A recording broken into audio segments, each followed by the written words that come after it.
Okay students, तो इस particular lecture में हम लोग रिजॉल्विंग पावर का कुछ और टॉपिक्स को आगे कवर अप करेंगे। लास्ट टॉपिक तक हमने रिजॉल्विंग पावर को कवर किया था। एक बार मैं दोबारा से आपको रिजॉल्विंग पावर बताऊं। रिजॉल्विंग पावर से हमारा क्या मीनिंग है? रिजॉल्विंग पावर किसी भी इंस्ट्रूमेंट की वो कैपेसिटी है जिसकी वजह से वो इंस्ट्रूमेंट दो नियर बाई ऑब्जेक्ट्स को क्या कर सकता है, सेपरेटली देख सकता है। दैट मीन्स अगर दो लाइंस हैं या दो पॉइंट्स हैं, बहुत ही क्लोज हैं, और हम अपनी आंखों से उसे नहीं देख पा रहे, तो हम एक ऐसा इंस्ट्रूमेंट लेंगे जो उन्हें अलग देख सके। दैट इज हम टेलीस्कोप यूज कर सकते हैं। सो इसका मतलब जो टेलीस्कोप या माइक्रोस्कोप है उसकी जो रिजॉल्विंग पावर है हमारी आंखों से ज़्यादा है। तो that means the ability of an instrument to see nearby objects separately is called resolving power. Okay, and this property is called resolution.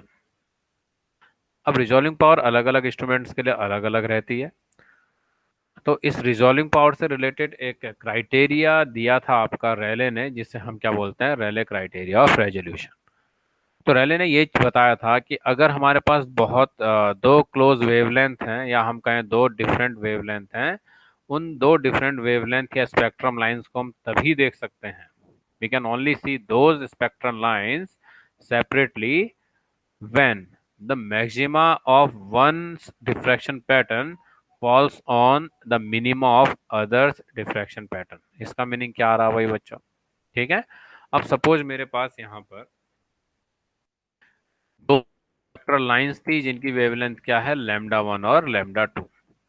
अब इन दो लाइंस को हमने पहले देखा नॉर्मली, तो हमने ये देखा कि लैम्डा वन और लैम्डा टू के बीच का गैप काफी ज्यादा था। तो इनके जो मैक्सिमास हैं काफ़ी एक दूसरे से, जो फर्स्ट मैक्सिमा है एक दूसरे से दूर थे, और हम क्लियरली इन्हें क्या कर पा रहे थे, ऑब्जर्व कर पा रहे थे अलग अलग। मुझे लैम्डा वन और लैम्डा टू दोनों अलग दिखाई दे रही थे। अब मैंने क्या किया, इन दोनों स्पेक्ट्रल लाइंस को क्लोज लेकर आया, लैम्डा वन और लैम्डा टू के बीच के गैप को मैंने किया कम। ठीक है, तो इनका डिफ्रैक्शन पैटर्न भी क्लोज आना शुरू हुआ होगा। अब एक कंडीशन ये आई कि आपका एक का principal maxima, suppose lambda one का प्रिंसिपल मैक्सिमा कहाँ पर है, इस पॉइंट ए पे, और इस पॉइंट ए पे ही आपका कौन फॉल हो जाता है, आपका लैम्डा टू का मिनिमा। ये देखो, लैम्डा टू का मिनिमा यहाँ पर फॉल हो जाए। तो इस कंडीशन में ये दो लाइंस को हम जस्ट रिजॉल्व कह सकते हैं। दैट मीन्स हम इन्हें जस्ट अलग अलग देख सकते हैं। इसे बोलते हैं आपका रेले क्राइटेरिया। दैट मीन्स इसी कंडीशन तक ये दोनों लाइंस हमें क्या दिखाई देंगी, सेपरेट। दैट मीन्स जब आपका एक का प्रिंसिपल मैक्सिमा वो दूसरे वाले के प्रिंसिपल मैक्सिमा के मिनिमा के पर फॉल हो रहा हो। ठीक है बच्चों। अगर इसके बाद हम फर्दर इन लाइंस को और क्लोज लेकर आते हैं तो ये इनके डिफ्रैक्शन पैटर्न भी और ज़्यादा क्लोज हो जाएंगे। अब इस कंडीशन में क्या होगा, आपका जो लिमिट है वो आपकी क्रॉस हो जाएगी, और जो मिनिमा है ये और ज़्यादा क्लोज आ जाएगा। अब मैक्सिमा को और मिनिमा को हम कोइंसाइड नहीं करा पा रहे हैं। दैट मीन्स इन्हें अलग अलग अब हम नहीं देख सकते। अब ये दो लाइन हमें ना सेपरेट ना दिखाई देके एक ही लाइन हमें दिखाई देगी। तो दैट मीन्स दो लाइन को हम तभी अलग अलग देख सकते हैं, यानी मैक्सिमम वो कितनी क्लोज आए, कि जब एक का प्रिंसिपल मैक्सिमा दूसरे के मिनिमा पे, फर्स्ट मिनिमा पे क्या हो, फॉल हो। देखो यहाँ पर लिखा हुआ है, according to Rayleigh the two point source or two equally intense spectral lines are just resolved by an optical instrument when the central maxima of diffraction pattern due to one source fall exactly on first minima of diffraction pattern of other and vice versa। ठीक हो गया बच्चों? यही ये इसका diagram है, again अलग से दिखाया हुआ है थोड़ा बड़े शेप में। अब आता है रिजॉल्विंग पावर ऑफ ग्रेटिंग। ठीक है बच्चों, ये एक टॉपिक भी इम्पोर्टेंट टॉपिक है, पूछा जाता है रिजॉल्विंग पावर ऑफ ग्रेटिंग क्या है। तो रिजॉल्विंग पावर ऑफ ग्रेटिंग को हम किस तरीके से मैथमेटिकली एक्सप्रेस करते हैं। सपोज मेरे पास दो वेवलेंथ है, एक लैम्डा है, दूसरी लैम्डा प्लस डी लैम्डा है। तो लैम्डा अपॉन डी लैम्डा जो रेशियो हमारे पास आता है, इसी को हम क्या कहते हैं, रिजॉल्विंग पावर ऑफ ग्रेटिंग। ठीक है, जो ग्रेटिंग हम यूज कर रहे हैं उस ग्रेटिंग की हेल्प से भी हम दो स्पेक्ट्रल लाइंस को अलग अलग देख सकते हैं। ठीक है, so it is defined as the ratio of the wavelength of any spectral lines smallest wavelength difference between the neighboring lines for which the spectral can be just resolved at the wavelength lambda। It can be expressed mathematically lambda upon D lambda. अब बच्चों इसका derivation हमें करना है कि lambda upon D lambda की value हमें क्या मिलेगी, ठीक है, क्या एक्सप्रेशन इसके लिए आएगा। तो इसके लिए हमें रेले क्राइटेरिया का पता होना चाहिए, जस्ट रिजॉल्विंग की कंडीशन हमें पता होनी चाहिए, वो ऑलरेडी हम डिस्कस कर चुके हैं कि दो लाइंस को तभी हम जस्ट रिजॉल्व कर सकते हैं जब एक का मैक्सिमा दूसरे के फर्स्ट मिनिमा पे कोइंसाइड करे। सपोज यहाँ पर ये हमारे पास क्या थी, दो लाइंस थी, तो पहले का देखो आप लैम्डा का यहाँ पर क्या बन रहा है, P1 पे मैक्सिमा, ठीक है, और इसी थीटा एन यहाँ पर इसका आपका क्या बन रहा है, दूसरे का मिनिमा। और दूसरी जगह अगर हम देखें लैम्डा अपॉन डी लैम्डा का जहां पर क्या बन रहा है आपका मैक्सिमा, वहां पर लैम्डा का जस्ट क्या बन रहा है, P2 पे मिनिमा, ठीक है। तो इसका मतलब ये दोनों ही कंडीशन हमारी जस्ट रिजॉल्विंग की कंडीशन है। तो अब हम यहाँ पर जो डिफ्रैक्शन ग्रेटिंग की हमने इक्वेशंस पढ़ी हैं मैक्सिमा मिनिमा के लिए, उनको यूज करेंगे और अपना आंसर हम लेकर आएंगे। अब देखो, let the direction of nth principal maxima of wavelength lambda is given by, हमने nth डायरेक्शन की हमें बात पता है, E plus D sine theta N equals to N lambda. ये बच्चों हमने पढ़ा हुआ है कि nth फ्रिंज के लिए प्रिंसिपल मैक्सिमा की कंडीशन क्या है, ये हमारे पास है। इसी तरीके से इसके बाद इसने नेक्स्ट स्टेप में क्या करा, एन से दोनों तरफ मल्टीप्लाई कर दिया। एन क्या है आपका, that is the number of gratings we are using in N slit. The first minima will be in the direction is given by, अब बच्चों इसका जो फर्स्ट मिनिमा है, ठीक है, जो इसका फर्स्ट मिनिमा कहाँ पड़ेगा, थीटा पे, तो आपका क्या पड़ा, maxima theta plus D theta, क्योंकि मिनिमा कहाँ पड़ रहा है, पॉइंट P2 पे, तो इस पॉइंट P2 की जो डायरेक्शन है ये क्या है, theta plus D theta. Okay, तो मिनिमा की कंडीशन हम ऑलरेडी पढ़ चुके थे, अगर किसी को याद हो, N E plus D sine theta equals to M lambda, ठीक है। तो यहाँ पर अब थीटा की जगह लेकिन क्या हो गया, theta plus D theta N, और हम पहले भी देख चुके हैं थीटा की वैल्यू 0 n 2n नहीं हो सकती, ठीक है बच्चों। तो ये मैक्सिमा की कंडीशन आई इसके लिए लैम्डा के लिए, और इसी लैम्डा के लिए ये क्या आई आपकी मिनिमा की कंडीशन, ठीक हो गया बच्चों।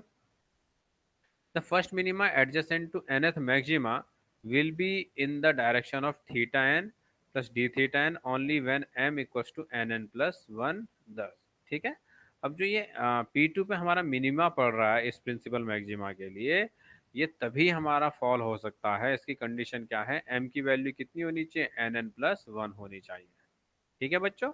nn प्लस क्या होनी चाहिए, इसकी वैल्यू nn प्लस 1 ये होनी चाहिए। तो इसका मतलब m की वैल्यू में कितनी रख दूंगा आप, यहाँ पर जो ये इक्वेशन है हमारी N A plus D sine theta plus D theta N equals to M lambda, तो m की वैल्यू कितनी हो गई हमारे पास, nn प्लस 1। तो ये इक्वेशन नंबर 1 आई। ये क्या बता रहा है आपका, this is the condition for minima at point P2 due to wavelength lambda, ठीक हो गया बच्चों।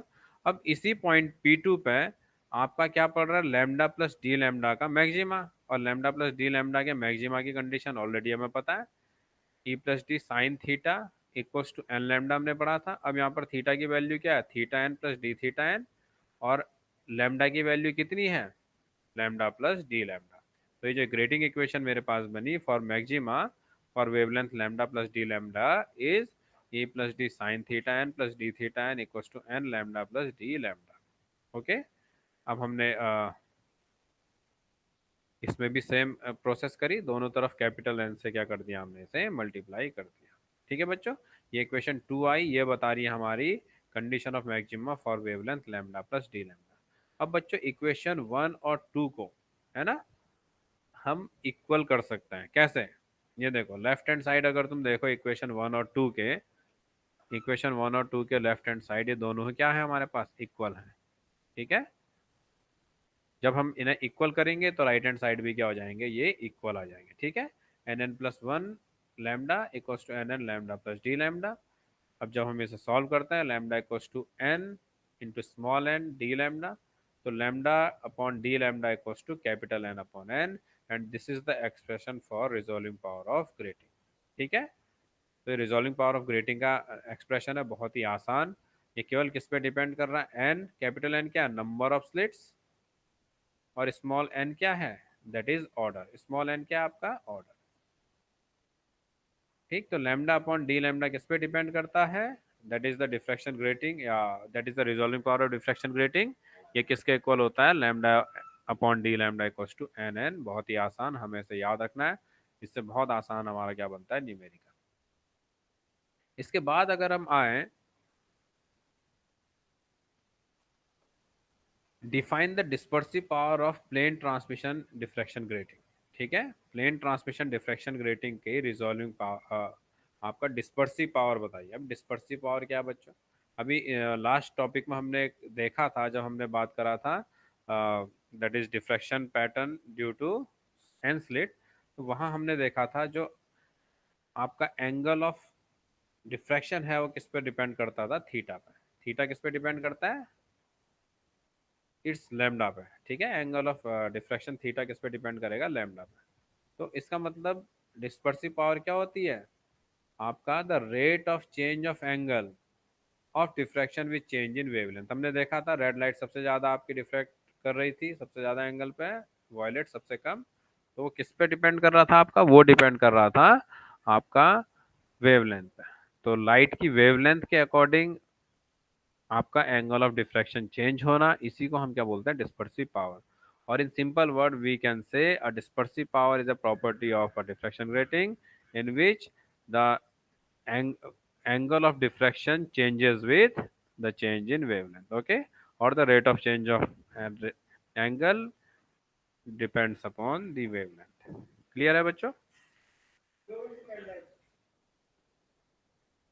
अब यहाँ पर जो हमारे पास हम प्लेन डिफ्रैक्शन ग्रेटिंग की बात करें, तो e plus D sine theta equals to हमें क्या मिला, n lambda. E plus D sine theta equals to हमें क्या है, एन लैम्डा। ये किसकी कंडीशन है बच्चों, ग्रेटिंग इक्वेशन है, मैं पहले ही आपको बता चुका हूँ, अब तक आपको याद हो जानी चाहिए। ई प्लस डी साइन थीटा हमारी क्या है, ग्रेटिंग इक्वेशन। अब इसे मैं क्या कर दूं, थीटा, इसे लैम्डा के रिस्पेक्ट में अगर मैं क्या कर दूं, डिफ्रेंशिएट कर दूं। ठीक है, तो ये क्या बन जाएगा, e plus D sine theta का क्या हो जाएगा, cos theta, d theta upon D lambda equals to n. तो यहाँ से d theta upon D lambda की वैल्यू कितनी आ गई, n upon e plus d cos theta. D theta upon D lambda की वैल्यू क्या आ गई, n upon e plus d cos theta. तो यहाँ से d theta upon D lambda मेरे पास कितना आ गया, n upon e plus d one minus sine square theta की पावर हाफ। अब बच्चों यहाँ इसने कुछ नहीं किया है, साइन थीटा की वैल्यू कितनी रख दी, अब देखो यहाँ पर साइन स्क्वायर थीटा रखा हमने, क्योंकि कॉस थीटा को क्या रखा, one minus sine square theta. और साइन थीटा की वैल्यू कहाँ से रख दी, इक्वेशन वन से, कितनी होगी, n lambda upon e plus d. तो साइन थीटा इक्वल्स टू हमने रखा n lambda upon e plus d. तो यहाँ से हमें d theta upon D lambda की वैल्यू कितनी मिल गई, n upon e plus d one minus n lambda e plus d का स्क्वायर और whole power one by two. And finally rearrange हम जब हम करेंगे इक्वेशन, कुछ टर्म्स को, एन बाहर कॉमन आ गया, एन को एन से कैंसिल करा न्यूमरेटर को, तो e plus d upon n का स्क्वायर माइनस लैम्डा स्क्वायर की पावर हाफ। देखो इस एक्सप्रेशन को हम याद करें, मैं तुमसे ऐसा नहीं कहूँगा, क्योंकि इसको हम कहाँ से लेके आ सकते हैं, ये जो हमने पर्टिकुलर इसकी मेथड यूज करी है, तो हमें पता होना चाहिए स्टेप बाय स्टेप हम कैसे लेकर आए हैं। और सबसे बेसिक हमें जो पता होना चाहिए, डिस्पर्सिव पावर की डेफिनेशन हमारी क्या होती है। ठीक हो गया बच्चों। अब यहाँ से कुछ कंक्लूजन हमें निकले, omega is directly proportional to the order of spectrum, the higher is the order greater is the dispersive power. बिल्कुल क्लियर है, यानी ऑर्डर पे डिपेंड करेगा। Omega is inversely proportional to e plus d, the dispersive power of is greater for grating having large number of lines, यानी जिनकी number of lines e plus d, number of lines जिनमें जितनी ज़्यादा होंगी उतना ही उनमें क्या होगा, आपका डिस्पर्सिव पावर उतनी ही ज़्यादा होगी। दैट मीन्स डिस्पर्सिव पावर किस पे डिपेंड करती है, नंबर ऑफ लाइंस पे। Omega is inversely proportional to cos theta, that means large value of theta, ठीक है, कॉस थीटा पे डिपेंड कर रहा है। तो इसका मीनिंग क्या है, थीटा बढ़ेगा तो कॉस थीटा की वैल्यू क्या होगी, कम होगी। तो ओवरऑल हम कहें कि larger value of theta higher the dispersive power, यानी थीटा की वैल्यू बढ़ने के साथ डिस्पर्सिव पावर भी आपकी बढ़ेगी। तो बच्चों यहाँ हमने डिस्पर्सिव पावर को भी बहुत डिटेल में पढ़ लिया। तो यहाँ तक के जो हमारे टॉपिक्स थे, इसमें हमने डिफ्रैक्शन के बारे में पढ़ा, ठीक, और स्पेशली हमने यहाँ ज़्यादा डिस्कस किया था डिफ्रैक्शन ग्रेटिंग को, उससे related property like resolving power and dispersive power.